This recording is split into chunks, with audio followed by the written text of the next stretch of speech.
Hello everyone. Today let's discuss the last topic in this particular playlist.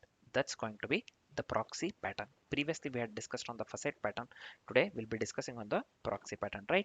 Let's get into the definition part here. So what does the definition part say here? The proxy pattern provides a placeholder or it surrogates for another object to control access to it. So that's what it says, right? So very simple. Again, it provides a placeholder or it surrogates for another object to control access to it, right? Simple. So let's go with a one more important point here, which I found that it is interesting as well as important. We have to know this one, right? So here this is useful for lazy loading, right? So proxy pattern is useful for lazy loading. Just keep this in mind. Access control as well as logging, right?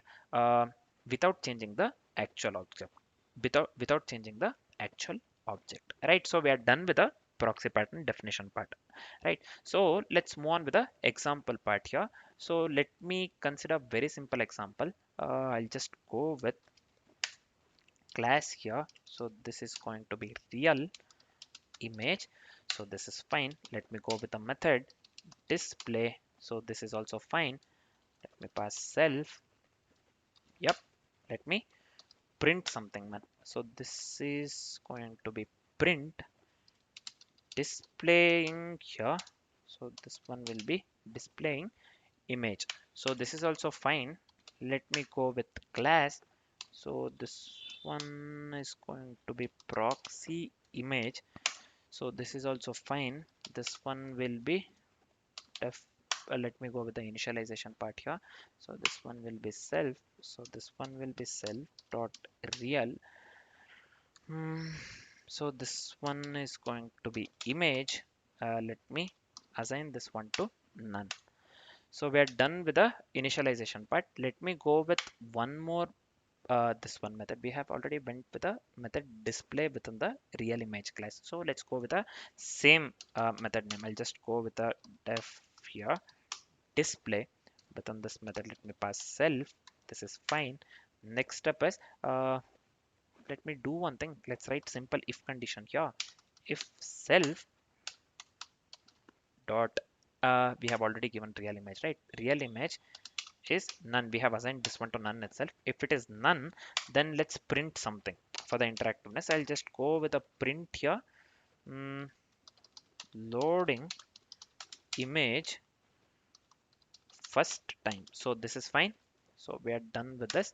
So let me go with self dot real image. So this one, let me assign this one to the real image. So this is fine as well. So the final part is here. Let me go with self dot real image dot display, right? So this is fine, man. So we are done with the coding part. Let's go with a simple let's test this one, right? So I'll just go with the image img variable here. So let me go with proxy img this one object basically. So we are going with a proxy image class, right? So why this is not showing in the this one? This is showing, right? So this is fine. I'm just calling the proxy image class here. So let me give here image dot display. We are calling display method on the object image img. So this has to load and display. This has to load and display. Next, let me go with the same thing again. So let me copy this one here and let me paste it over here. Image dot display twice. So this only displays basically the line number 21. The line number 20, it has to load and display, right? So the output that we need to get here is loading image first time. This one, whatever here we have given, right? Line number 15. So loading image first time is the first thing that we need to get in the first line of the output. The second line, we have to get displaying image. Why we have to get displaying image? This one, we are giving image dot display, right? So we have to get this one displaying image. So this basically loads and displays. And for the second time, again we are going with the same thing. It just displays here, right? So it will give displaying image. So the output that we need to get here is loading image first time, the second line displaying image, and the third line displaying image as well, right? So let me give here python followed by the file name. I'll just come here. Let me copy the file name, paste it over here, .py. So here we are getting the output, loading image first time, display image, display image. We are getting the desired output, right? So what does the proxy do here?